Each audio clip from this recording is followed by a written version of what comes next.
Hello, this is Dr. Jazairi. This is my coronavirus update number 15. Um, this year just has not been a good year, has it? Now we got this thing going on in Minneapolis on top of everything else. But I don't know. I'm hoping this year will start going uphill at some point. Um, but I have some good news. Um, Well, actually, before I talk to you about that, I'm sure you've heard about all these things with children getting Kawasaki disease and all these weird vascular problems on the toes called chilblain. Some patients have gotten a hypercoagulable state and have strokes. Um, so these are not, the virus is not causing it. What happens is the body forms an immune response to the virus, and in some patients it overreacts and it becomes a systemic problem, and it manifests itself in different ways. So it may affect the vascular system. You get the clotting, for example, in the lung. It causes all the fluid retention in the lungs that we've heard of. And actually SARS, there were some reports of people getting these clotting problems, but it never got the publicity that this virus has. So it's not the virus that's causing this thing, it's just the body's immune reaction. And if you talk to the experts, they expected this to happen eventually, that people were going to get some of these. So I just wanted to clarify that. There was a study that came from Hong Kong recently where they said that after 11 days, people were not infectious anymore. Now again, it is one study. As you know, with science, it has to be collaborated and verified by other researchers. But at least, there's some positive going on. There was another study also from China which showed that people who were asymptomatic were infectious for only 8 days, whereas people who were symptomatic could be infectious up to 19 days. So again, it's good to have at least some data if we can verify that, so we can better plan things. In California, and I think back east, people they're really behind us, but we're on phase 2, probably going into phase 3 pretty soon. So restaurants have opened up, with some guidelines, and things are opening up. Be interesting to see what's going to happen. It was funny because I read some reports recently that suddenly there was a spike in coronavirus cases after things open up and so on and so state, and this was a week after things open up. Well, how could you have suddenly so many cases verified? I don't know if they just have started doing more testing on people, but when you read the headline, you gotta be aware of that. It is not possible to suddenly get such a surge after a week of opening things up. So what is the details in there? I don't know, but I'm sure the numbers are probably going to go up. It'd be interesting to see what's going to happen. At the end of the day, yes, this virus is worse than the flu. But I think in retrospect, when we look back, it wasn't this apocalypse that scared everybody to the point that we were paralyzed. And I'm not sure, again, what the best reaction to that could have been. I don't know. Again, there's this report again about aerosols traveling. I talked to you about this before. The really small, molecules that remain are so small that any kind of even a little wisp of air would just disperse them. As we walk through air, we're going to disperse these back. So if you're in a closed room with absolutely no circulation, it's stale air, and you just sit there, for a while, and somebody is talking, yeah, potentially you could get some of that virus.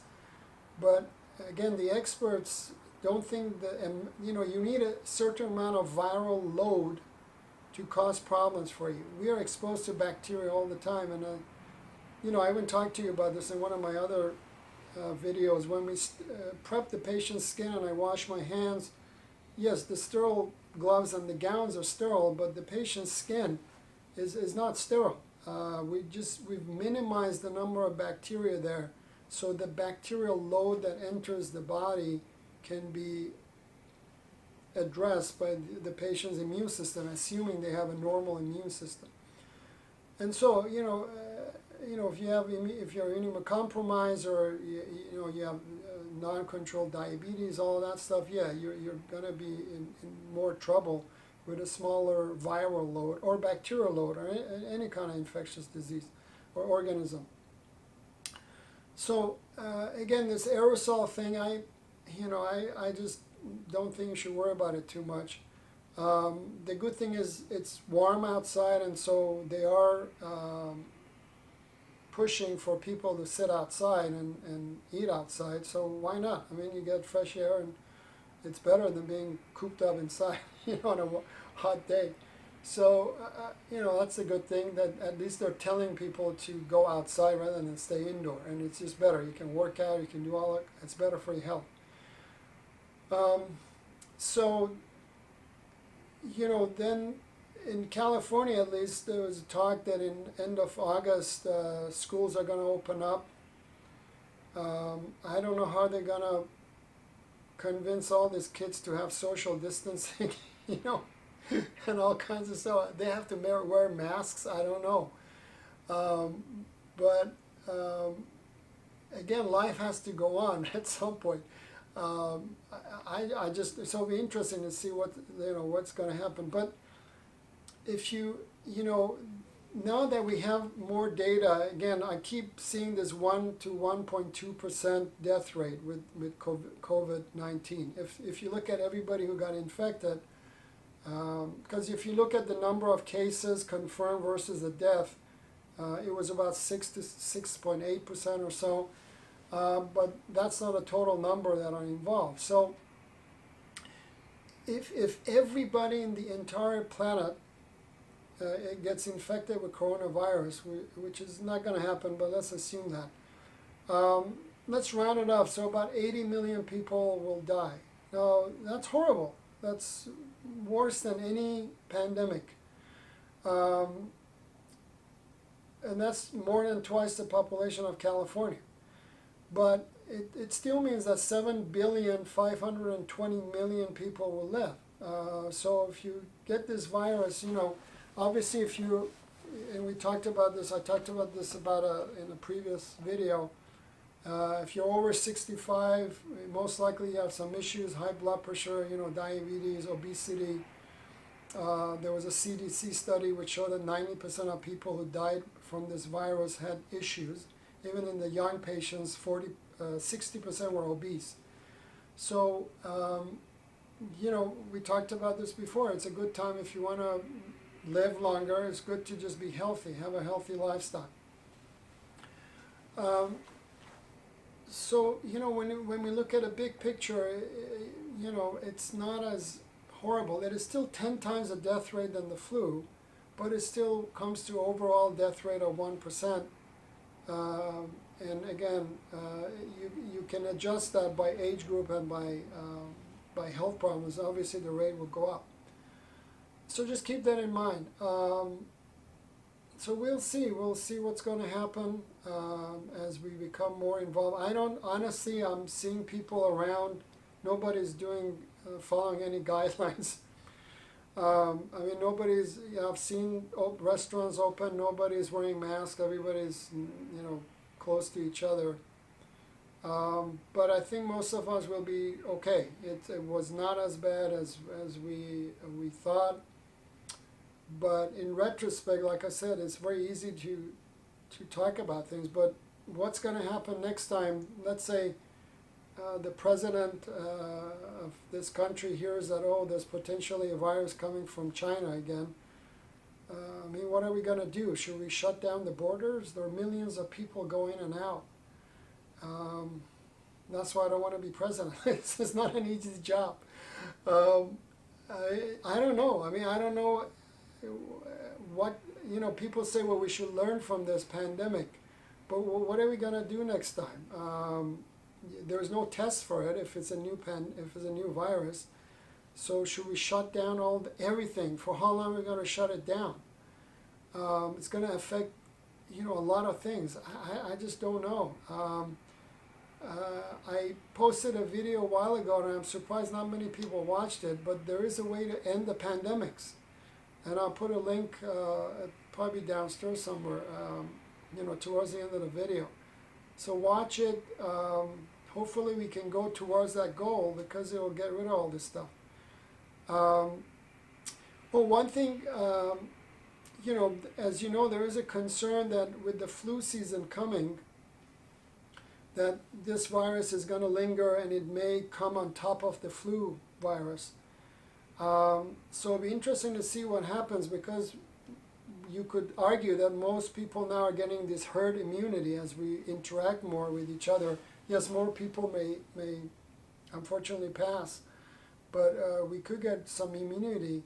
And they did a study in England where I guess they had tested people before the pandemic happened, and they found out that I think it was like 50% or 60% or 40 to 50% of people were not washing their hands after they came out of the bathroom.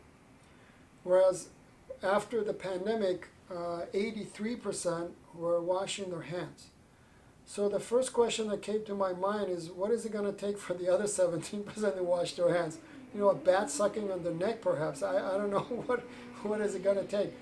But maybe we're now, we have learned to be more conscious of, just basic hand hygiene and this and that.